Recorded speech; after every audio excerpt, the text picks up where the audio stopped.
So, happy Independence Day. Look who it is. Been off the meter for a while, but it's Sonee from Sonee Sports Report. You should know where I am because it's my second home, right, Dan, Birmingham? That's right. That's who's next to me. We're at the St. Pete Boxing Gym, St. Petersburg, Florida, and we are here. Boy, talk about hard work, dedication, Mayweathers. We're here too. Hard work, dedication on Independence Day. That's July 4th, 2015.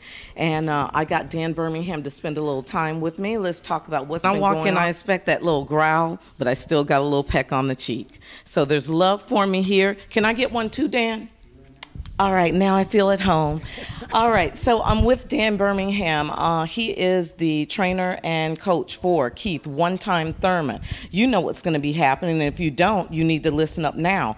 July 11th, 2015, USF Sundome, business as usual. Attaché case ready?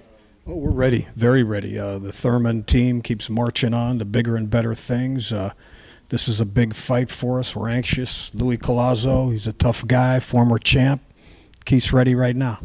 Okay, there's always chatter. Let's get the chatter out of the way. First of all, let's rewind a little, just like I am with Keith, and talk about what happened with Guerrero. Were you happy with that fight? If you were, why? If you were not, what are we going to tweak for this fight? I was happy. The fans were happy. Al Heyman was happy. Everybody's happy. And the most important thing, Keith was happy. That's important. It was a great performance. I compare the Mayweather fight with Guerrero and Keith's fight. There was no comparison. Keith beat Guerrero up, dropped him when Mayweather couldn't. Mayweather outpointed him. So I think we got the best guy in the world right here. Absolutely. And now we've got that luxury of having him in town, in Tampa, Florida. It's kind of like what Deontay Wilder just experienced in bringing someone to his home turf right there in Alabama. So now we've got it coming to Tampa, Florida, primetime boxing. Let's just talk about the periphery of that. What does that mean for Tampa, Florida? We've got a major champion here now, Keith, one-time Thurman. USF Sundome is going to be lit up like the 4th of July. Talk about what you anticipate for July 11th. It's a big show. There hasn't been any big shows in Tampa since another stablemate of Keith Thurman, Winky Wright, along with Jeff Lacey. The big fights are coming back to Tampa. Hopefully this is the first of many. Yep. And what has Premier Boxing Champions, you think, done for the sport of boxing? I mean, before it was just cable, satellite access. Now, you know, what NBC and ESPN is doing with Premier Boxing Champions. Talk about how you feel about that. And, you know, it's a little more showy. It's a little more showy, you know, with the entrances and things like that. But what do you think in general? Oh, I think the people are loving it. They get to see the best fighters in the world on free TV. It's all Al Heyman's magic. He just makes things happen. Another key member of your team is with us today. You want to intro him? Yeah, sure. We got Eric Wilson here. He's our physical therapist. Step up, Eric. He's been with Keith a couple of years now. He does a great job with Keith and the other guys in the gym. So he's going to frame us right now. Get over here before. Yeah, come on now. The ribs are hot. Over here, Eric. I want y'all to frame me. Okay, yeah, there we go. Let's all get in the shot. So now we've got Eric Wilson here. We got Dan Birmingham, if you're just tuning in. Eric, tell us about what you do with Keith. Well, with Keith, we make sure that we keep the muscles open, moving, flexibility, which helps with speed and power. Also helps to prevent injuries so that we don't have to try and play catch-up at the end as we're healing the injuries. Oh, you just enhance what Dan always does on the, you know, within the ring. Talk about how you do enhance that behind the scenes with Keith and why he's doing so well right now in his weight category. Well, the thing is, Dan has his place, what he does, I have mine. We're like a wheel. All the different spokes have to be the same length and work and spin together. Mm-hmm. We talk to each other. We figure out exactly where he's at, how he feels, and things on that order. Mm-hmm. Key is the center hub. We have to figure out what's going on with him. How does he feel on a daily basis? Right.